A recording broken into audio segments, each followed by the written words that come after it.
At kaugnay ng sunod-sunod na insidente ng karahasan na kinasasangkutan ng mga politiko at iba pang issue kaugnay sa nalalapit na eleksyon, makakapanayam natin si Sixto Brillantes Jr., ang chairman po ng Commission on Elections o COMELEC. Magandang umaga po, Chairman Brillantes. Yes, good morning, Cara. Good morning to your listeners and viewers. Sir, tila sunod-sunod po yung insidente ng pananambang or ambush na target po yung mga politiko, yung mga naitatala po. Ikinababahala po, I'm sure, ito ng COMELEC, ano? Siyempre naman, Cara, dapat talaga. Pero alam mo, based historically, talaga naman yan as we draw in close to the election day. Ito mga local, siyempre medyo mas matindi ang away niya mga yan . So we're expecting some isolated instances. Hindi naman po ito.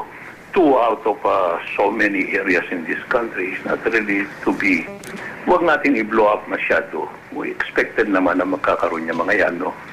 So, meron naman kaming usapan sa PNP at sa AFP that we're watching all of these areas. Kaya meron tayong tinatawag na areas of concern.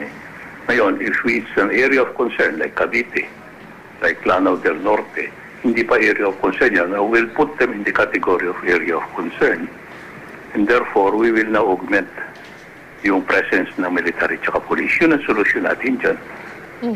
And then we can move up to an area of immediate concern kung talagang medyo grabe pa. Otherwise, we'll just maintain them as an area of concern. Nadagdagan po ba, Chairman, yung listahan ninyo ng areas of concern? We started with 15. That was 1 month ago. Naglabas na ang PNP. Now, nagdadagdag kami. Hindi ko lang memorya dyan, pero I think we added 6 or 7. I can recall Sulu. And then we added Misamis Occidental recently because of the incident yung kay Mayor Gingona. And there will be others. And there will also be others that were originally in the list of 15, which we might remove from the areas of concern dahil wala naman nangyayari. At tahimik naman, and we don't see any problem anymore.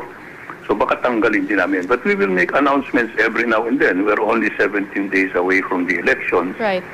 Babantayan na ho natin yan. We will be reporting and we're coordinating with the PNP and AFP regularly now. So sir, kumusta naman po yung pagbabantay I mean, sir, kumusta naman po yung pagbabantay ninyo dito sa election na gun ban? Kasi, syempre, yan ang question ngayon. Parang may gun ban pero marami pa rin mga ambush na nangyayari. At tuloy-tuloy naman. Yung gun ban was noong January pa natin yung election period. Talagang tuloy-tuloy naman. At saka marami naman tayong nahuhuli. Medyo natatakpan na lang sa news. Pero continuous ang ating enforcement of gun ban.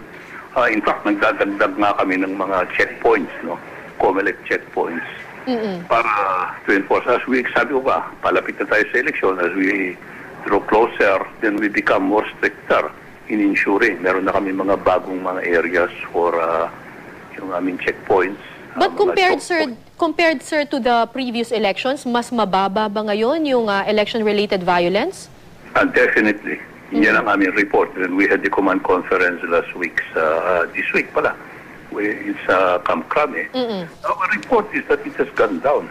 Compared to the 2010 elections, yung mga nangyayaring incidents like this is less by about 30 to 40%. Okay, sir. On another matter, ito pong mga signal jammers, kasi ito lumalabas na naman sa balita ngayon, sinasabi na maaaring maapektuhan nito yung pag-transmit ng results ng PCOS machines. Yung resulta ng doon sa PCOS machines, maaapektuhan din ba nito or yung transmission lamang? No. The machine itself will not be affected. The counting, the PCOS machine will scan and count the ballots. Wala akong problema yon. Yung ballots na ilalagay mo doon, i-scan yan at bibilangin. Ang maapektuhan dyan is after the voting, magkakaroon ho ng transmission electronically ng results from the PCOS to our different servers. Yung sa Municipal Board of Canvassers, ay COMELEC server din kami rito, at meron din yung server, transparency server ng KBP. Yan ang maapektuhan kasi electronic transmission to, pwede nilang i-jam yan. At maapektuhan ng konti. Ang sinasabi ko, maapektuhan ng konti. Made-delay. Hindi tuloy-tuloy yung jamming Makakalusot at makakalusot yung transmission unless continuous ang jamming. Pero even if assuming na talagang malakas yung jammer, There's several continuity and contingency plans for that.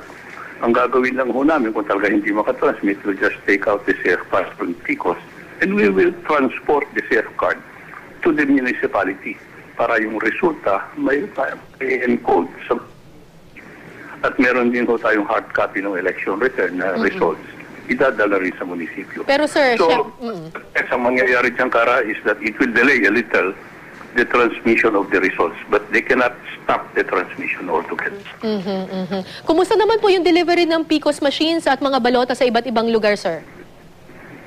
PICOS machines sa balon. Naka-deploy na lahat ang PICOS machines natin. So we're right on schedule. Matagal na. Actually, about 1 week ago, tapos na kami. It is already in our tinatawag namin warehouse hubs all over the country.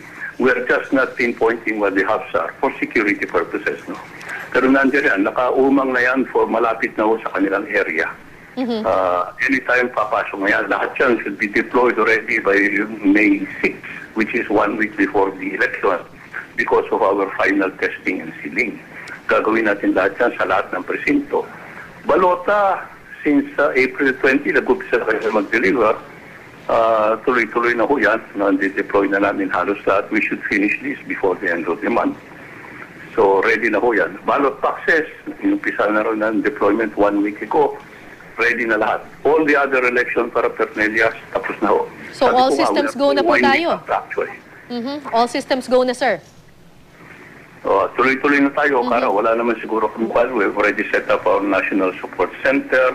We already contracted ang PICC for the canvassing of the senatorial. Tapos na ulat, actually. Okay, sir, final question po. Ito pong issue tungkol dun sa source code. Can you shed light on this? Dapat bang mabahala yung mga tao na posibleng maging source ito ng dayaan? Kasi sinasabi nila without the source code ay walang transparency daw yung elections. Hindi magkakadayaan in the absence of a source code. Hindi sinasabi, merong source code para maliwanag. Merong PICOS source code. Yung PICOS source code nandun ho sa independent certifier sa Denver. Na-review na muna niya, nag-issue na siya ng certification that this source code of Dominion, Dominion source code, is proper, accurate, and secure. Pinadala na dito yung binary, yung trusted bill, inayos niya yung trusted bill, kinonvert na yung source code into a binary code, which will be the one placed in the machines. So, wala na akong problema yan. Tapos na lahat, we can run the elections even without the source code.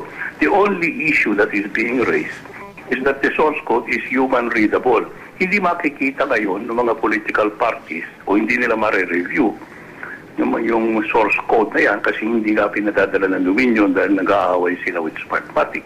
Pero, yung election mismo will not be affected because the source code of Dominion has already been converted into a binary code which will be the one placed in the safe card at ilalagay sa makina at yung makina magpapatakbo ng eleksyon. Okay. Maraming salamat po, COMELEC Chairman Sixto Brillantes Jr. Sige.